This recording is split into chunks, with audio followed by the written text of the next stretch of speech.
Please remain standing for our gospel reading coming from Mark chapter 1, verses 29 through 34. Hear these words. As soon as they left the synagogue, they entered the house of Simon and Andrew with James and John. Now Simon's mother-in-law was in bed with a fever, and they told him at once about her. He came and took her by the hand and lifted her up. Then the fever left her, and she began to serve them. That evening at sunset, they brought to him all who were sick or possessed with demons, and the whole city was gathered around the door. And he cured many who were sick with various diseases and cast out many demons. And he would not permit the demons to speak because they knew him. This is the word of God for the people of God. Thanks be to God. You may be seated.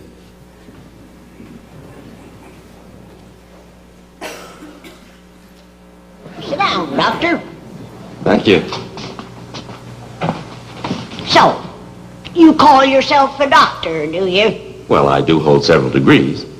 All right, Doctor.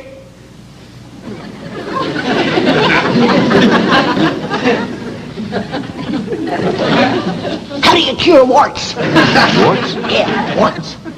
Well, dermatology isn't my field, but I assume electrodesiccation is still the preferred method. Oh, is there a newer method? Stump water and lye, mixed with ground up crawdad tails, daubed on with the leg bone of a buzzard, just before the moon comes up. Think you can remember that? Well, I'll try.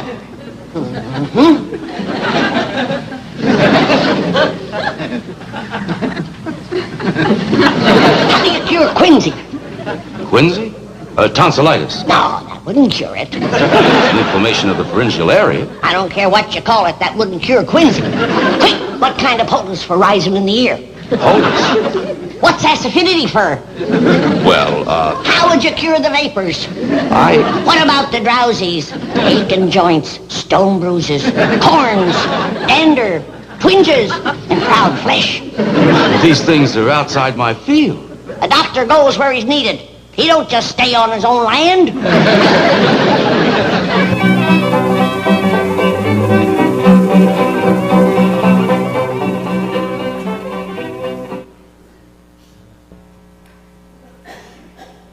It's okay to laugh because that's what it's meant for. Well, since we saw a black and white clip there from way back, and that was probably sometime in the 60s, does anyone know what the number one song was back in 1961? Now, if you weren't around 1961, you probably don't know the answer to this question. And if you were around in 1961, you probably don't remember.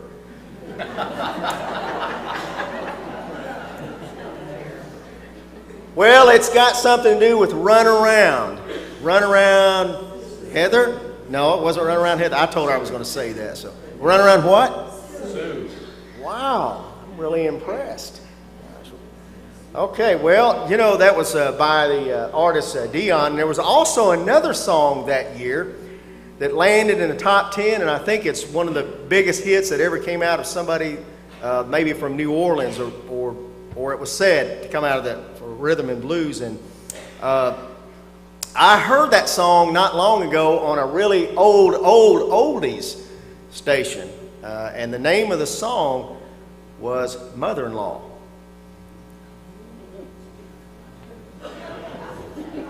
By the late Ernie K. Doe. Now I want to warn you, I'm not going to sing it, but I'm going to share the lyrics with you, and I want to warn you that they're not too complimentary. Well, you know, they were intended kind of tongue-in-cheek, I think, but so let's listen. It starts out, mother-in-law, mother-in-law. Okay, that's all I'm going to sing of it. So it says, the worst person I know, mother-in-law, mother-in-law. And she worries me so. If she'd just leave us alone, we'd have a happy home sent from down below. Mother-in-law. Mother-in-law. It gets worse. Satan should be her name. To me, they're about the same. Every time I open my mouth, she steps in and tries to put me out. How could she stoop so low? I come home with my pay. She asks me what I made. She thinks her vice is the Constitution. But if she would leave, that would be the solution. And don't come back no more. Mother-in-law, mother-in-law. You know, even movies have been made about the questionable good that a mother-in-law might do. I'm not going to ask for a show of hands that have gone to see some of those flicks, but I think in the last decade, there's been at least 2 movies that have been made with the mother-in-law theme. One of them, I think it was called The Governor's Wife, that Mary Lou Henner was the star there. It came out about 2008. And one that came out before that was called Monster-in-Law, starring Jennifer Lopez and Jane Fonda. Now, with a title like that, is there any kind of idea of what that movie may be about? Monster-in-Law. Okay, well. Now, besides songs and movies, there are also jokes about mother-in-laws. And I am not going to tell any. I value my life too much. Maybe it's rather stereotypical, but it seems that no matter where we look, the mother-in-law is never the hero or the person that represents any model of virtue. But is that fair?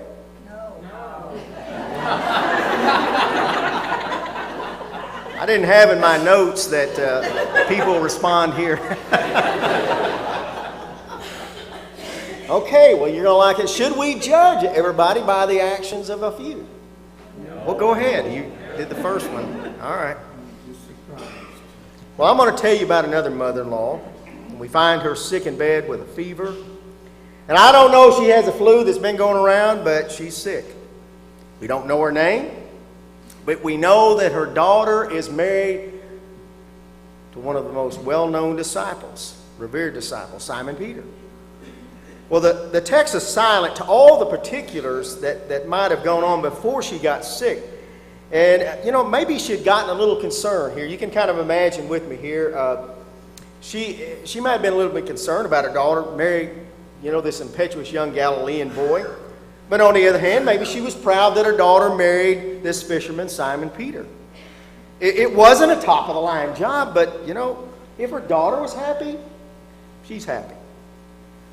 Simon seemed to treat her daughter very well, and that was what was important.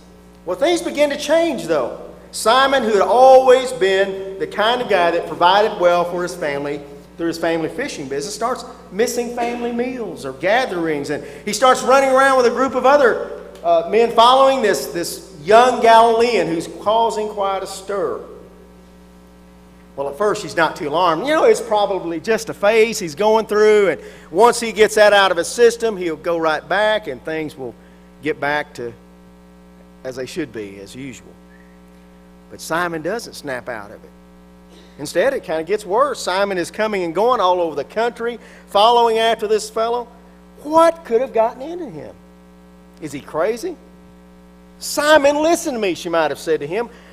I know you think you're doing what is important, but have you lost it? Are you nuts here?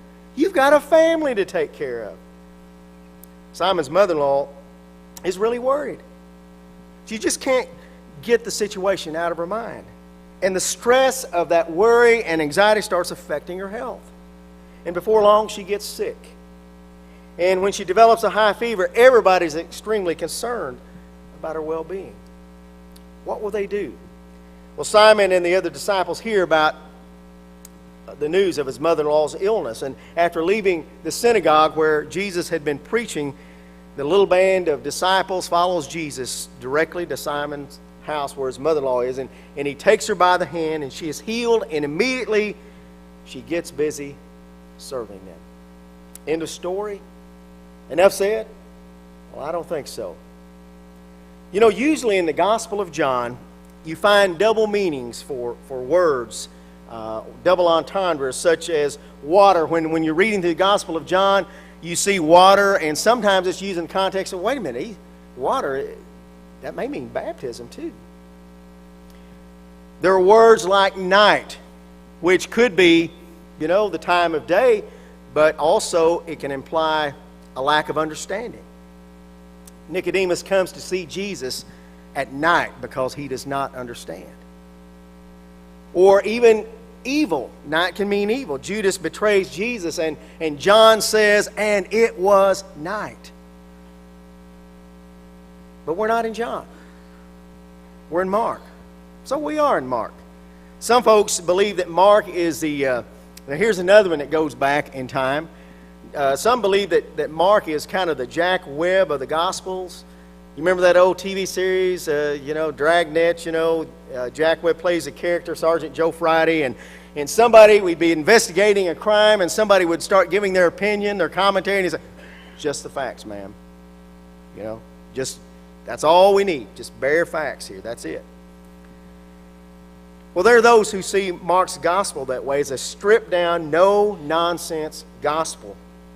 As a matter of fact, if you read the Gospel of Mark, do you find an account of the Christmas story in Mark? You don't. That's why some people call it a no-account gospel, but they don't mean it the other way. It's stripped down, But I think even though we're in the Gospel of Mark, I think there's more here than just the simple words. There are two words that seem to stand out in our passage, and one of those words is the Greek term egiro. In our English Bibles, that word is translated as lift up or raise up. Egiro is one of the key words in Mark for healing. And Jesus raises somebody up from his or her illness. And in Mark 5:41, Jesus tells a little girl to get up. In Mark 9:27, Mark says Jesus lifts up the boy who's stricken with convulsions. In Mark 10:49, Jesus heals blind Bartimaeus. And he's told to get up or to arise. That word is used again and again, to lift up, to bring up. That same word in Mark, in a passive voice, is translated be raised, and it is the very word in the Gospel of Mark for Jesus' resurrection. God raises Jesus up. Well, there's an echo here in this healing story. It's an echo of the kind of community that we are and what we represent. We are a raised community. We're a community that seeks to be lifted up and to lift up others. Not put people down. Not drive them in the ground, but to be raised up. We're resurrection people. When Jesus comes to our life, we can be afflicted with all kinds of ailments. Sometimes it, in our culture, sometimes it may be greed. It may be hatred. It may be fear. Or it may be a sense of worthlessness in our lives. Jesus seeks to raise us up from that illness, from that fever that pulls us down. Jesus wants us to be a raised community. There are times that I've met people who actually believe that Christ wants to bring them down. Have you ever heard that? They actually think that Christ wants to bring them down. Well, that's not the message of the gospel. That's not the story that Mark wants us to understand or to tell us. He shouts loud and clear through this healing story that Jesus wants to lift you up and to give you life, not take it away from you. He wants to raise you up to a life that is worth living. He wants to raise you up from the kinds of things that are holding you back from being the person that God has always wanted you to be. Well, surely God can't do that for me in my life, can He? Well, you might be surprised about God's mysterious ways. The ways that God works are very mysterious. Have you ever heard the story of the miracle kitten? There was a pastor who went out into his backyard and he one day and he saw this kitten that had climbed up a little tree in his backyard, and that little kitten was afraid to come down. And the pastor tried coaxing, trying to get the kitten, tried reaching up and grabbing the kitten and couldn't reach, tried with warm milk, but to no avail. Well, the tree was not sturdy enough to climb, so the pastor decided, you know what? If I tie a rope to that tree and attach it to my bumper and start backing my car out, I can pull the tree down low enough, I'll reach up and grab that kitten. So he ties the rope to the tree and to the bumper of his car, and he starts backing it up a little time, and he'd get out, and check the progress, make sure everything was okay. And just a little bit more, he knew it'd be just right where he could reach that kitten. But as he inched forward, suddenly the rope broke. And you can guess what happened next. The tree went boing, and the kitten went sailing through the air out of sight. Pastor felt horrible that he'd done this. He walked all over the neighborhood asking people, have you seen a little kitten? Nobody had seen the poor little kitten. After a while, he prayed, Lord, I'm sorry. I tried to do something good, but it ended up not so good, and I commit this kitten to your keeping. And he went back to business as usual. A few days later, the pastor was at the local grocery store, and he met one of his church members. As he stopped to say hello, he happened to look down in her cart, and he saw some cat food. Now, he knew that this woman was not fond of cats. She hated cats. And he said, why are you buying that cat food? You don't like cats. And she said, preacher, you won't believe this. You're going to think I'm crazy. But my little girl's been begging for a kitten, and I just kept saying, no, no, no, we're not going to get a cat. And she begged me and continued to beg me, and I'd had enough. And I said, well, honey, if God gives you a cat, I'll let you keep it. She told her pastor, I watched my child go out into a yard, get on her knees, look toward heaven and start praying for a kitten. And this little kitten comes flying through the air with his paws outstretched and landed right in front of her.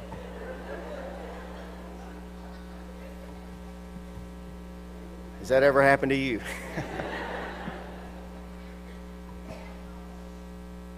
Well, you know what? God's ways are mysterious. Just like that miracle kitten all the way around. But I can tell you that God in Christ wants to reach out to us wherever we are and help us to stand on solid ground again. Christ wants to raise us up and make us whole again if we've fallen, if we're hurt, if we're bruised, if we're broken. That's the message of the gospel. Well, earlier I said there are two words here in Mark that I think are especially significant. And that's the word egiro, being raised up. But Peter's mother-in-law, after she's raised up, she begins to serve others.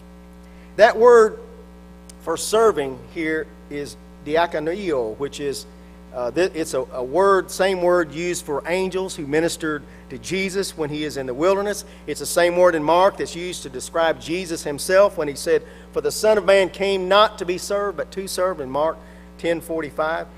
And it's a fascinating idea, but this word is never used in Mark to describe any other disciple. None of the disciples. You know what that means, don't you? Peter's mother-in-law is the model for ideal discipleship here. Because once she gets raised up, she gets restored and it is a very stripped down model here. It says she gets raised up, she starts serving them. It's the first thing she did. That became the theme of her life. Jesus raises her up and she serves others. Whatever held her back before, her anxiety, her worry, they're now gone. And Jesus has raised her up, and she responds as a model disciple. Ernie K. Doe may have sung a less than complimentary song about a mother-in-law, but Mark holds this mother-in-law up as an ideal disciple. You know, serving is what we've been called to do. When Jesus raises us up, He empowers us to reach out to others. You have been given a gift of some kind as a Christian disciple. When Jesus raises your life up and changes you, you have a gift to share with others, to serve. You know, I've seen a variety of gifts around here. I've seen people serving through their gift of encouragement, through their writing letters and cards and words of kindness. I've seen people sharing their gifts of hospitality and extending of God's mercies through something as simple as, a box of canned goods. I've seen people serving in a way that they pray for one another and that they teach the Word of God, and some in preparing a meal for somebody in need. A lot of things I've seen people serving all around us. I witnessed power of serving others. Folks here going to people that are in the hospital, that are hurting, that are sick. You know, we're called to serve like Jesus and like Peter's mother-in-law, but sometimes there are those that we may seek to serve that don't want us to serve them.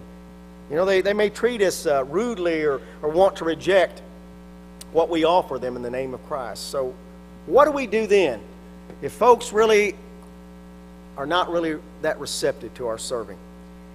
The late Mother Teresa, the 1979 Nobel Peace Prize winner, had a strategy for serving in that kind of situation. And here's what she said. She said, "This is how we co-create with God to bring good out of evil. The first thing is loving as He loves, helping as He helps, giving as He gives, serving as He serves, rescuing as He rescues, being with Him all the 24 hours, touching Him," she said, "in His distressing disguise." When the late Mother Teresa met somebody who was particularly obnoxious or hateful or mean or disturbed, she says only that this must be Jesus in a very distressing disguise. And on that basis, she reaches out and touches them. You ever met anybody like that? Jesus in a very distressing disguise? I think you have, haven't you? Well, Lord, lift us up in order that we may serve you. Even those folks that may be Jesus to us in a very distressing disguise.